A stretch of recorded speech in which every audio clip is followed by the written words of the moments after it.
Picture this. It happens almost overnight. A third of the picking staff at a major logistics warehouse gone. The culprit isn't some corporate merger or a dip in the market. It's a new AI system, a ghost in the machine. It runs a network of robots that can now do their jobs faster, cheaper, and with way fewer mistakes. For the 12 workers who were left, walking into those aisles on Monday morning was a terrifying preview of a future that had just fired their friends. But this isn't just about job loss. It's a story every person in the workforce needs to hear because these lessons are about to go universal. Before the machines, the warehouse floor was organized chaos, a world measured in footsteps and heartbeats. They were a team. Then, the whispers started. Management called it an operational upgrade.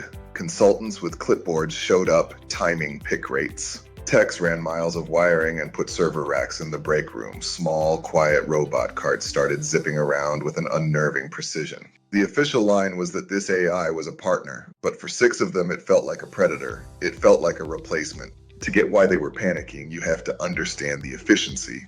First, it went after the biggest waste of time, walking. Instead of a worker going to a location, the shelf would glide silently to a central station. This cut travel by 70%. The system learned their individual strengths. The work wasn't just optimized, the workers were being optimized against a digital ideal. The business case was crushing. Orders were 31% faster. This optimization saved 18 lakhs a year.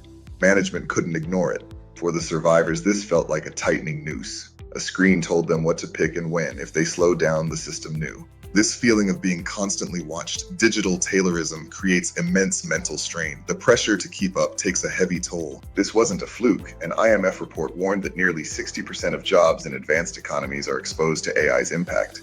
This is the abyss. But then something shifted. A shipment arrived in boxes the system wasn't trained for. The robotic arms fumbled. The AI was stumped. 2 veteran workers stepped in. They figured out a fix in 20 minutes that would have taken technicians days to debug. It took human ingenuity. That moment lit up a truth. What if they stopped competing with the AI and started collaborating? What if they were its partners? Human-robot teams are up to 85% more productive. It's not about replacement, it's about a powerful partnership. The company invested in real training. The same workers who once walked miles were now in a classroom looking at data dashboards. They learned basic data analysis. They learned how to spot trends, identify bottlenecks, and suggest changes to the layout to make things smoother. They were trained in technology supervision. They became the first line of defense when something went wrong, saving the company priceless time. It was about letting the machine handle the $10 tasks, the walking, so they could focus on the $1,000 tasks, strategy. 6 months later, the warehouse transformed. The 12 survivors weren't pickers anymore. They were workflow orchestrators, analysts, supervisors. This hit their paychecks. Workers who skill up to manage automated systems often see their hourly wages jump by as much as 40%. The work got safer. Robots did the heavy lifting. The endless walking was gone. They were going home mentally engaged with a sense of ownership. This story is a blueprint. The path forward is a mindset shift. AI is a tool, not a rival. The word processor wasn't the end of writers. The new reality is lifelong learning. Seek out companies that invest in training. Use online resources to learn data analysis. Skill up to stay irreplaceable.